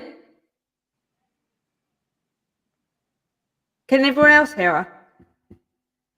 No. Carolyn? Can you hear me? Oh, Carolyn. I think you may have touched your mic and turned your volume off. I'm so sorry. Would you mind going back a few sentences? No, that's okay. It just went very suddenly silent, and I checked, and you had your microphone switched off. That's okay. If you dip back a few sentences, that's fine. Sorry. Okay. No, you're fine. I'm in a restaurant sitting at a booth, and when I look up, coming my way is Victor Prince. He stops and speaks. I have nothing to say. He tells me he's here to meet a client. I say, I hope it goes well. I take a sip of my cocktail. He drums his finger on the table as though he's trying to figure out what to do next. I'm ignoring the situation because I owe him nothing. I am not being hard. It is just my nature. Off with the foolishness. I am still angry and hurt, and yes, I have a stubborn streak. He proceeds to ask me about my family and how I have been doing. I am pensive and dismissive, short, and not making any eye contact. If you were so concerned, you would have been in place and on your game. I break the silence and tell him not to forget his client. I also say everyone is good. I often wonder and despise women who gravitate to the guy's sisters or female cousins. How can you be around them? If you and he decide it is not working, then what do? What friends did you have prior? Keep those friends in your family relationship in check. Work on those relationships. Keep them together. That is the bridge that brought you over. I'm not being standoffish. I'm just being realistic. How can you justify hanging out with his family when he has obviously moved on? Stay in your lane. Does that bring you closer to each other? No, it does not. Your relationship with your man is yours. Your relationship with his family is just that, with his family. Someone should feel awkward. Do not let it be you. I'm still working out, walking and running. Started back to doing some weight. Started weightlifting in college. I got addicted. My arms are banging again. I had to join the local gym, more convenient than at school, because believe it or not, I just do not want to run into my students. If they see me working out, they think it is time to befriend me and ask about schoolwork. No, not. I have a meeting in Dallas. Walking through the airport, who do I run into? Victor. Surprisingly, we're staying at the same hotel. What are the odds? We proceed separately to our prospective destinations. I'm rushing. Who knows why I'm attempting to avoid him? I know I still love him, and I have feelings for him, but what I am feeling and thinking are two different things. He looks great in that in his navy pants and light blue golf shirt. I have changed into a casual outfit, an oversized top and crop pants, and medium heels. I am in the concierge desk asking for the gym when Victor walks up and asks me if we can have dinner together. I said, what? He restates dinner, for old time's sake. He says, what is it going to hurt? Plus, you have to eat. I respond, dinner only. Victor says, well, that's a start. We set a time and place in a hotel. I am tired. I am not up for commuting. I told him I want to meet him in the restaurant at the hotel at 7 o'clock. He agreed. It was fine.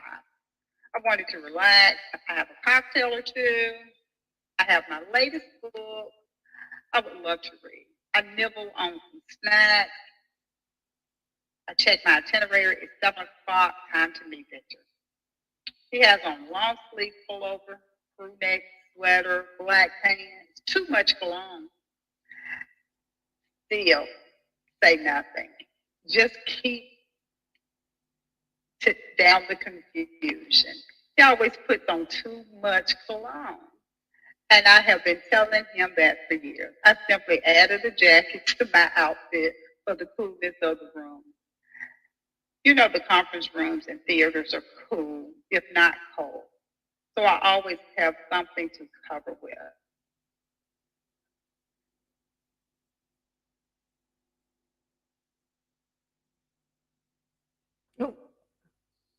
I'm sorry, did y'all lose me? Because somebody called me. We did, just slightly. Sorry. I'm sorry. It's all right. Okay. I thought I was pacing myself, but as I finished my last martini, I knew I was over my limit. I asked the server for some water with lemon.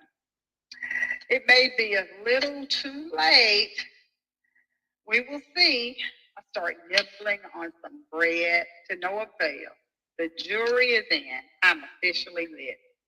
Victor and my eyes meet, and he smiled a small smile. He had seen that look before, and I take a deep breath, sip on some water. He asked me if I was okay. I went, sure, with more confidence than I could muster. The server asked how would we like to check. That's a separate. Victor insists on paying. I'm like, look, dude, expense account. We're on business assignment. Let's keep it separate for accounting purposes. He agreed. Now the magic moment comes when it is time to leave. I'm afraid to get up for fear of staggering or looking intoxicated. Ooh, not my first rodeo, but this happens rarely. Usually when I'm not driving and I am with someone I trust. So I just lose count of how much I'm drinking. By laughing, talking, dancing, none of which really happened tonight. Victor comes over to assist me with my chair. He's trying not to laugh at me. I'm trying to ignore him. But I know I just might need him. I do not want to need him. He asked if I wanted to go to get some air. I'm like, sure. That would be great. Now I'm walking slow, but steady, heel to toe, with 2-inch heels on. I can only imagine how foolish I look. He attempts to hold my hand. I tell him I am well. What a lie. I get outside and stand for a few minutes. It is warmer than I thought. So I shed my jacket. I enjoy the warm air. It feels refreshing.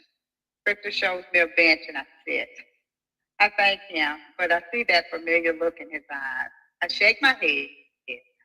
No, I am vulnerable now, and I know it. I know it, and so does he. It's time to proceed to my room. I tell Victor I am ready to shower and just go to bed. He insists on accompanying me. I could kick myself for getting into this situation. Usually when I travel, I am always on my guard. Why not tonight? I am angry at myself. He walks me to the door. Our eyes meet briefly, and I go in. He accompanies me. I insist I am fine and thank him for being kind to me. The next thing I know, he hugs me and kisses me, and oh so gently. I pull away and say, no, can't do it. He steps back. I sit on the bed. Next thing I know, I'm waking up. It's 3 a.m. I am in bed and now afraid to turn around, afraid of where I am. The bedside clock is not my friend. I turn around and no one is there. The other side of the bed is empty. I feel for my clothes. They are on, except for my shoes. I exhale, get up, shower, go to bed. There is something missing. There are some missing moments, and that gives me pause. Where's Victor? How did I get into bed? And under the covers. Okay, I'll be meeting in a few. I have a meeting in a few hours. I need to sleep now. Maybe the answers will come later. Well, no sleep for me. I'm now tossing and turning, wondering why did I go over my limit? I know Victor betrayed me, but I also believe he would never physically harm me. Could that be the reason I let my guard down? Or was it time to? Time to do what? Break free, break down, forget the past, truly move forward. But move forward with who? Him? Well, it is now 5 a.m. I might as well get up and work out. I get up, find my workout clothes, wash my face, comb my hair, get my earbuds and my phone. Where is my phone? I'm looking under the bed, under the drawers, slinging my purse, dumping off the contents. Then I see it on the other side of the room, near the other bed, on the nightstand. How did that happen? Did he attempt to go through my phone? Out the door I go. Now pissed, I take the elevator, go to the gym, carve my way in, and start walking the treadmill. Then I start running, music blasting. Why is Alicia Keys singing Reckless Love? Okay, next comes Angie Stone. She belts out sometime. Well, at least Beyonce had some sense. Best thing I never had. I start laughing at my own foolishness. Then my jam by Charlie Boy. I look good. Oh my mama. Oh my hood. I look fly. I look good. I hope those are the right lyrics. I am known, and I mean known for misrepresenting the artist to the point that everyone gives me the side eye and laugh, and will not let me forget it. Okay, time to cool down. I want to do some planks. I do not see any weights around, so planks will have to do. I finish, then go upstairs, shower, get ready for breakfast and my meeting. I'm hoping for two things. The speakers are better today than the last conference, and I do not run into Victor. I need to clear my head first. I can feel my face twisted in a frown, and I am shaking my head, asking myself, what is up with you, girl? And I think that's part of my first chapter. That was really good. You're getting a little round of applause online as well. You probably can't, I don't know if you can see it. Melanie and Adam both gave you a round of applause. That's cool. Oh, great. I didn't get a round of applause. Now, tell me a little bit about Victor. Who is he? In the Happiness, Hurt, and Healing, which was my first book, we were dating. Mm-hmm. And he and Gentry were dating. It broke my heart. So I just had to get over that heartbreak. And so I opened that novel, Soaking in the Tub. When you're going through, you find a way to relax, you breathe, get away, that type of thing. So that is who that is. So I ended Happiness, Hurt, and Healing by healing, or so I thought, and helping other people heal when they go through situations. And a loss is a loss is a loss, be it the loss of a finger, a loss of a fiance, it's grief. And you just have to you just have to get over that grief. Yeah. And you can't jump the step. You have to take each step at a time. And obviously, I missed a step in the reentry of Gentry because I'm still a little bit angry. I'm still a little bit salty on that. And so I just take on the character, and I've enjoyed creating her and having her to go through just some fun times. And another book I went her circle of friends.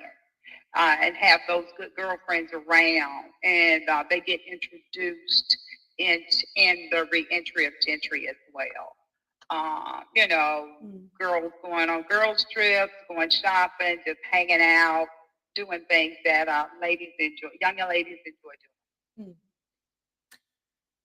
I really liked how you wrote it, because you really, as a woman, that vulnerability that the woman is feeling, I think, well, I can't speak for all women. I'm not like the spokesperson for women. However, I can say that most women can identify with that level of vulnerability that we get, particularly when we're in a situation where we could potentially be at risk. And I think, well, the statistics unfortunately speak for themselves. That there's a high percentage of women who have been in a situation that has been incredibly dangerous, not just emotionally but also physically for them. And so, women as a whole, I don't know what the statistic is, but there's like exactly what it is, but it's really high. It's something like, I can't remember. I don't want to say it wrong in case it's like completely out there, but it's something like 1 in 5 women. 1 in 5 women have experienced some sort of a sexual assault and things like that. So I think to even be in a situation where you feel vulnerable, not necessarily with that particular thing, but just feel vulnerable and at risk in some way, whether it's that or whether it's to do with you're at risk of doing something you're going to regret, or whether you're in a situation where you just don't feel quite safe with that person, but you can't quite put your finger on it. Why? And there's also a whole myriad of other reasons as well. But I think most women can really relate to that. But I'm gonna just give over to Melanie, who has thus far sat very quietly listening. So I'm just gonna hand it over to you. I'm just gonna, whilst you're doing that, I'm just gonna shut my door. I really enjoyed Carolyn's read. I do associate. I mean, I have associated with that type of character before, having to go through a loss myself, a divorce, and then the loss of my ex-husband at the time due to a death. And it is something to have to get used to, have to work through, and you have all these different emotions and feelings and different understandings of things, because it was 23 years since I had been on that field. So I can relate to your character. I love the way your character was humanized, and it was like a realistic view of everything that was going on. And I laughed when you said he puts on too much cologne, because that was my complaint as well in my situation. So I just loved it. Thank you for that beautiful read. Thank you. I appreciate your kind words. Honestly, I do. Adam, did you have anything you wanted to add? Sorry, we've done a very girly thing, haven't we? And just talked about it from a female point of view. Yeah. Specifically about the writing, I think that the way that Carolyn, that you wrote it in almost present tense, I am feeling this right now while I'm going through it. That was an interesting way to experience the character. I tend to write everything myself in past tense, so to hear you reading, then it's for me, it's then I sat down, where the story you just presented to us is more, and I'm going to sit down with him right this second. I mean, that was really cool. I don't know, it just present tense. It felt like it was happening immediately. I don't know. It was really cool. And your reading, of course, was beautiful, and I can feel the emotion of the characters and the turmoil of mixed emotions and wanting to want somebody, but wanting to refrain from those feelings. Yeah, no, very poignant and believable, and I felt myself with you right there. Yeah, certainly very relatable. Yeah, and I'm kind of with both Melanie and Adam with what they've said. Now, unfortunately, James has had to leave us because he's got more important duties, such as family. So I just want to say, I know he's not here, and I know you can't hear me at this precise moment in time, but he said he will be watching back. So if you can hear me and you are watching this, James, thank you so much for attending. It was such a pleasure having you on, and we would love to have you back again if you'll have us. So thank you very much. So Carolyn, in terms of your story, you said that you've written other ones. Are they? Am I hearing that right? That they're like part of a series? Yes, Gentry did not start out to be a series, but when my friends started reading my work, they would, "Oh, you left me hanging. You need to do more." And I'm like, "Okay." Do you know what? When readers get to read the work of an author and they enjoy the work that the author has presented, yeah, it does leave. It's like a film, isn't it? That's why we love series. Yeah, when you watch a film, you're like, oh, I need to know more. Like, do they finish off like that? You know, what happens? So yeah, it's pretty cool. So where can we get your books from? Off my website, cpwbookshelf.com. Right, hang on a second. I'm going to try and do two things at the same time. Right. Your website is CPW Bookshelf. Bookshelf. Yep. .com. .com. Right, there we go. I'm putting it up on the live chat, which goes out on YouTube, Facebook, and Twitter. So people who are watching this back will be able to see that and read that, and they'll be able to buy your book. Thank you so much for coming. It's been such a pleasure listening to you read, and such a pleasure having you on. So we're going to, I'm going to ask you to mute your mic again now, if that's okay, Carolyn, and we're going to move to Melanie, who I think has a poem for us to read. So thank you so much, Carolyn. I would love to have you back on again, if that's okay. That'd be really lovely to hear more. Fine. Awesome. All right, so if you mute your mic, then you won't have to worry about feedback or anything like that. Perfect. All right. Melanie, it's over to you. Hello, everyone. Thank y'all for hanging out today and allowing me a moment to speak. I just got finished with my job with the wonderful kids, and I said, I think I have a poem hanging around, so I just wanted to come on and share it with you. This one is a new one that no one has heard before, and it is not in my poetry book, but it's probably going to be in my upcoming poetry book when I get it finished. This one is entitled My Sisters, and I want to speak to my sisters about some things that I've noticed just by listening to different conversations and watching different actions of men and women. So here we go. My sisters, can I talk to you for a minute? I know I don't normally do this, but I want to talk to my girls about something some of us tend to miss. I love the way we uplift ourselves, and our fellow sisters too. The positivity is giving great vibes, but there's more I want to help us to. You see, lifting ourselves is not an act of putting others down. Instead, it's leveling our playing field, putting us all on even ground. But there's one thing I see we tend to do that hurts me to my very core. When some of us attempt to elevate ourselves, we put down on our men even more. I'm not playing the devil's advocate, and I'm not saying that men are the superior ones, but to put down on him while uplifting us decreases the values of our fathers and sons. I know some men don't exhibit manly traits and do undesirable things to us, but they don't all act in the same manner. So let's not throw them all under the bus. Do you realize the benefit you can bring by uplifting the spirit of your man? When he sees how you recognize his value, he'll make every effort to do more than he can. Not just because he wants that attention, although we would want it too, But knowing your worth goes beyond your conception, influences how you do the things you do.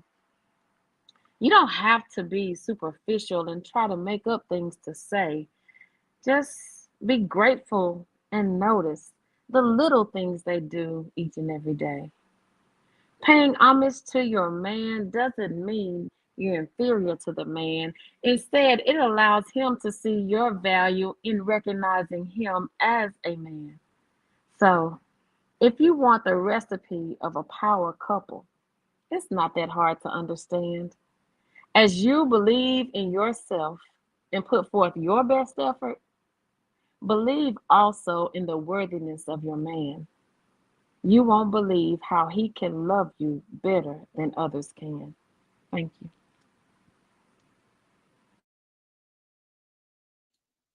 That was really lovely. I really enjoyed listening to that. That was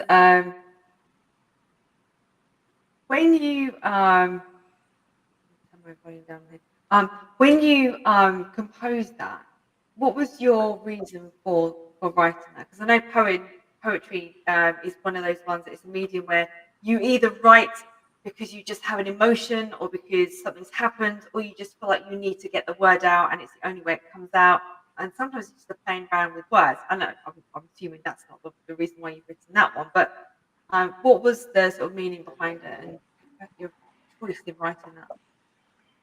I was actually, when I wrote this piece, I was actually, I had had a conversation with someone about why women tend to put down on men, or try to belittle men in front of others. And it was a situation that, I had witnessed, and I thought about it. A lot of times we do that to each other as women because we want to elevate ourselves above that woman. It's kind of like a competition thing. But even more so in our relationships with men, we tend to think that we're in competition with the man, because if the man is uplifted, that makes us seem like we are inferior, but it doesn't. Just because you point out the good in someone else does not mean that your bad is exhibited. It actually intensifies the goodness in you.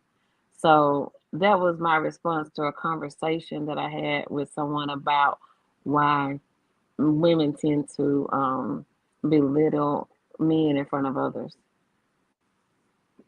It's certainly an unfortunate trend that I've noticed on social media and things like Twitter and YouTube Shorts, that like I am a feminist. I am very proud to say I'm a feminist, but my version of feminism is there's equality between the Hmm. genders. It's not one is better than the other. Right. And actually, I agree with you. If we belittle people, regardless of what gender they are, we don't uplift ourselves. We actually make ourselves sink lower. But Hmm. we don't, lots of people don't see it like that. It's like one-upmanship. They're constantly trying to be better than everyone else. Hmm. But if we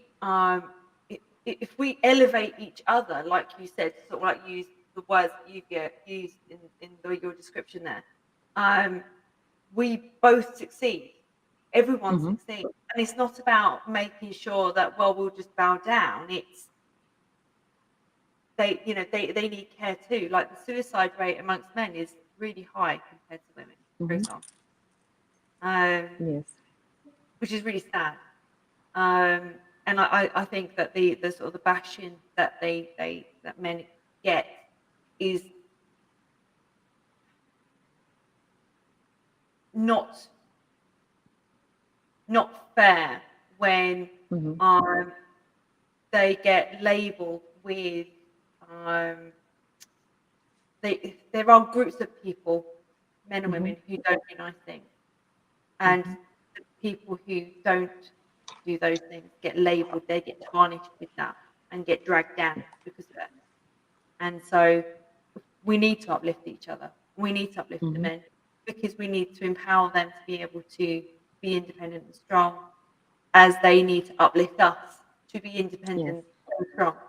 And I think if we uplift each other in that way, we become a strong society together, and we become a society that can grow together.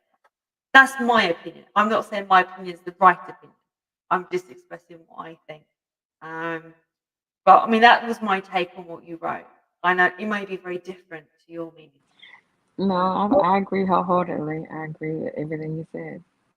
Oh, that's good though, because that means that I heard it correctly. So that's good. That means your message came across really clear. But yeah, I thought you wrote it really well. But Melanie, when you write poems, your poems are always about something that's really, what's the word? I was going to say heavy, but I don't mean heavy as in like really negative stuff. It's like it's really powerful about really strong elements of society that are almost broken or need fixing or not working somehow, that have just raw emotion attached to them. And when you read it, it's just sublime. You have such a lovely reading voice. But we have said that lots of times before. Thank you. When before I started writing, I had went through domestic abuse, and I had a cousin that had lost her life because of domestic abuse, and I told God that I wanted to be the voice for people who couldn't speak for themselves. So when I write my pieces, it always tends to speak out for someone who has been, looked down upon or disenfranchised by society. So all of them seem to have that flavor. Every now and then I get a little whimsical, but yeah. That was a decision I made and a promise I made to be able to, be that for someone. So I'm glad that my messages are being taken in the context in which they were given. So thank you. Your message from me, like I said, I can't speak for everybody, but from me, your message is definitely getting through and is reaching me and is helping me. So thank you. And I do mean that very sincerely. And I think any kind of trauma like that is difficult. Difficult to talk about, difficult to even acknowledge and say, yep, that's happened to me. And I'm getting there. And your poetry is certainly helping. So thank you from the bottom of my heart. So thank you.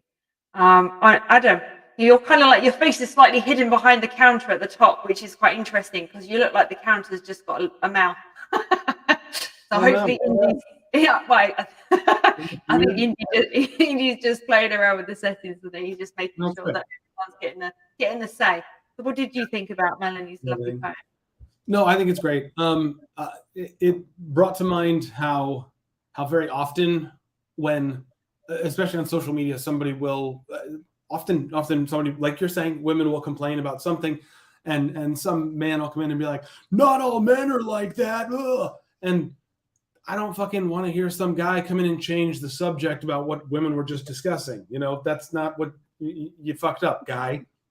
However, Melanie took the perspective of the person who's like, I care about what happens to other people, and wrote that story. And I think that's great because that is not the person who's jumping online to be like, all men are the way that you're saying men are, all that crap that people do. So yeah, no, I thought it was very, very deep. I like you were saying, Jules, that it seemed like heavy. I think it was deep. I think it that was the word I was looking for. Sorry, my brain went. I was really struggling to try and find the right word. That is the word I was looking for. So, thank you. Sorry, carry on. There's an ABBA song or I think it's ABBA, yeah, where the guitar player is the man in the relationship, the singer is the woman, but they've broken up, and the man wrote the lyrics from her perspective. I don't know. I can't remember exactly, but it's very much like this, that you take on, like you said, you find another person's perspective and tell the story that they weren't able to express for themselves, or that they were silenced in some way. No, I think that's beautiful and strong and really poignant for right now. I feel like it fits with what's going on in the world. And yeah, beautiful, Melanie. Thank you. And great read, of course. Thank you so much, Adam. It was wonderful. So thank you, Melanie. And I know it's not out in your book at the moment, but you do have a book out. So can you just tell us the name of the book and where we can get your actual book from? Yes, ma'am. My poetry book is entitled Flavor of Melanin. It is available through my publishing company, bustthewordpublishing.com, or you can get it at amazon.com. I also have my first book that is the book of my life, how I was able to survive and thrive through domestic abuse and mental health issues. And it is entitled Womanly Wisdom, What They Couldn't Tell Me. It's also available through Amazon and through Bust the Word Publishing. So I thank you all for listening to me tonight. I do have an interview tonight, so this kind of helped me to get some of my jitters out, but I just thank you for the feedback so much. You're very welcome. And it's always a pleasure hearing from you and seeing you, Melanie. So thank you so much for sharing that. So we've got one final reader. He's disappeared off my screen. So I'm not actually sure if we're going to hear from him or not, actually. We were going to have Michael, but sorry, not Michael. What am I thinking of Michael?